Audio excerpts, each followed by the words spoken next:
ഇവിടുത്തെ education system really very very bad. ഞാൻ graduate ആയി, അതുകൊണ്ട് ഇനി എനിക്കൊന്നും പഠിക്കാനില്ല എന്ന തെറ്റിദ്ധാരണ. എന്ന് നീ കോളേജും സ്കൂളും കഴിഞ്ഞിറങ്ങുന്നുവോ അന്ന് നിന്റെ പഠനം തുടങ്ങുകയാണ്. ഇവരെന്താ ധരിച്ചു വെച്ചിരിക്കുന്നത്? ഇന്നത്തോടുകൂടി എൻ്റെ പഠിത്തം തീർന്നു എന്നുള്ളത്. But what is the reality? ഇന്നു മുതലാണ് ജീവിതത്തിൽ നീ പഠിച്ചു തുടങ്ങുന്നത്.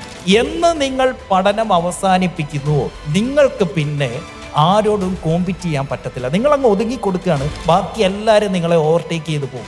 എങ്ങനെയാണ് ഈ സ്കൂളിലെ ടോപ്പർ അവരെ തോപ്പിച്ച് നമ്മൾ മുന്നിലെത്തിയത്? ജീവിതമാകുന്ന പരീക്ഷയിൽ നമ്മൾ എങ്ങനെയാണ് മുന്നിലെത്തിയത്? പഠിച്ചു കഴിഞ്ഞപ്പോൾ ഇവരങ്ങ് ഒതുങ്ങി തന്നു. ഇനി അവർക്കൊന്നും പഠിക്കാനില്ല എന്ന തോന്നലിൽ ഇവർ ഒതുങ്ങി തന്നപ്പോൾ നമ്മൾ കൂടുതൽ കാര്യങ്ങൾ പഠിച്ച് ജീവിതത്തിൽ വിജയിച്ചു. അതുകൊണ്ട് ഇന്ന് അവർ നമ്മളുടെ എംപ്ലോയീസും നമ്മൾ അവരുടെ ഓണേഴ്സുമായിട്ടിരിക്കുന്നു. റൈറ്റ്?